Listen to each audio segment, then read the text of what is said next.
अमित शाह का इस्तीफा के लिए प्रोटेस्ट हो रहा। आप बताइए, जंतर मंतर पे जिस तरीके से बर्बरता हुआ जनता के साथ, युवाओं के साथ, छात्रों के साथ, और उसके बाद भी क्या बेशर्मी है अमित शाह का, प्रधानमंत्री मोदी का, कि मतलब एक जवाबदेही नहीं दे रहे हैं कि आखिर ये इसका जिम्मेदार कौन है। और पार्लियामेंट में भी अमित शाह मोदी जी गायब रहे, पूरे 20-21 दिन पार्लियामेंट सेशन चला। पार्लियामेंट में किस तरीके से विपक्ष नहीं चलने दे रहा, लोग हल्ला हंगामा कर रहे थे। लेकिन क्या हुआ, लास्ट दिन आए, लास्ट दिन क्या किया अमित शाह मोदी जी, वंदे मातरम हुआ, उसके बाद उठे सीधा चल दिए।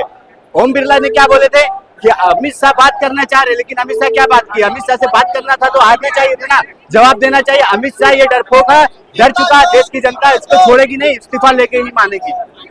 लेकिन वो इस्तीफा तो नहीं दे रहा ना जी, इस्तीफा तो नहीं दे रहा ना। नहीं देखिए, नहीं दे रहे तो कब तक नहीं देंगे। आप देखिए धर्मेंद्र प्रधान का हुआ ना, अमित शाह का भी इस्तीफा होगा ही, क्योंकि ये अमित शाह सोच रहे हैं, जो तानाशाही रवैया अपना रहे हैं कि हम जो चाहेंगे वही होगा, वही करेंगे। ऐसा नहीं हो सकता। हमारे देश में लोकतंत्र, संविधान से देश चलता है। लोकतंत्र का हत्या कर रहे हैं ये लोग। किस तरीका से मतलब समझ लीजिए कि छात्रों को ये जो तड़ी पार अमित शाह तड़ी पार करने वाला काम किए छात्रों के साथ, कितना बड़ा मतलब हत्या काम है। आप बोलिए, वायलेट गन चला, आंसू गैस गोला चला, लाठी चला, लाठी में कील लगे हुए मारे गए, किसी के आंख चली गए, किसी के हाथ टूट गए, किसी के कान फट गए, कोई बहरा हो गया। और इसके बाद भी ये लोग क्या कर रहे हैं, आप देखिए विपक्ष के नेता जननायक राहुल गांधी जी जब उसका एफआईआर दर्ज कराने गए तो एफआईआर नहीं दर्ज कराया जा रहा। किस तरीके से जननायक राहुल गांधी जी 8 घंटे तक प्रोटेस्ट किए, धरना दिए, उसके बाद एफआईआर वो भी अज्ञात के खिलाफ हुआ। बीजेपी कह रही है राहुल गांधी जी छात्रों पर सियासत कर रहे हैं, राजनीति नहीं, सियासत कर रहे हैं तो भाई आप आइए ना, सियासत कीजिए ना। आप तो धर्म के नाम पे सियासत कर रहे हैं ना,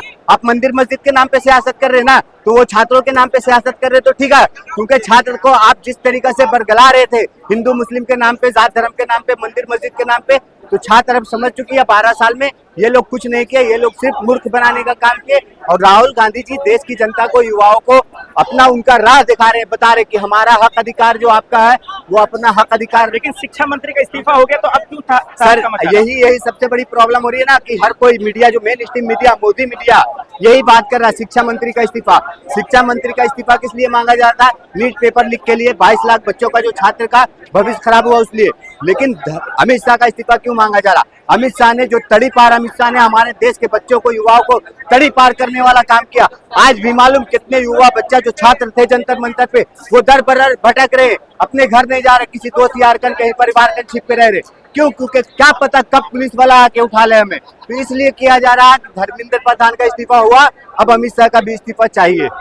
पीछे खड़ी है। देखिए, यही तो है सबसे बड़ा तानाशाही, अमित शाह का तानाशाही रवैया, कि मतलब गृह मंत्री बनकर बैठे हैं। इसका मतलब क्या है कि इस तरीके से पुलिस फोर्स लगाएंगे? अरे अपने हक अधिकार के लिए हमारा राइट भी नहीं है क्या? हम अपने हक अधिकार के लिए इनके सामने जाके, जो इनका भवन है वहां पे जाके प्रोटेस्ट भी नहीं कर सकते?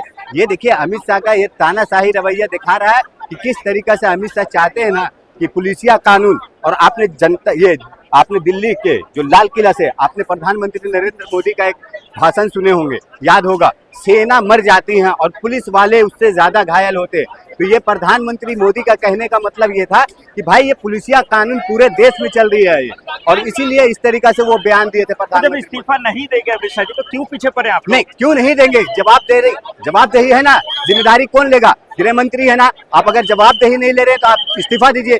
और अगर आप एक्सेप्ट नहीं कर रहे कि हमारे कहने पे आदेश भगा रही है, आप लोग भगा रही है पुलिस। देखिए, पुलिस का काम है, यही तो देख लीजिए ना। पुलिस का जिस तरीके से बोलते हैं ना, मोदी जब डरता पुलिस को आगे करता, तो यही देख लीजिए पुलिस को आगे कर किस तरीके से यहाँ पे अभी हम लोग को प्रोटेस्ट करने के लिए भी नहीं दिया जा रहा, और पुलिस सिटी बजा रही, भगाना चालू कर रही है। तो यही है हमारा लोकतंत्र किस तरीके से ध्वस्त हो चुका, नष्ट हो चुका है। और ये प्रधानमंत्री नरेंद्र मोदी, अमित शाह करने का काम कर रहे, करवाने का काम कर रहे। इसके लिए हमारे देश की एक एक जनता, युवा, सब छात्र रोड पे उतरेंगे और करेंगे, इसी तरीके से प्रोटेस्ट करेंगे। कब तक कह तो दिया इस्तीफा नहीं देंगे, फिर क्या करेंगे आप लोग? नहीं देखिए सर, कब तक नहीं देंगे?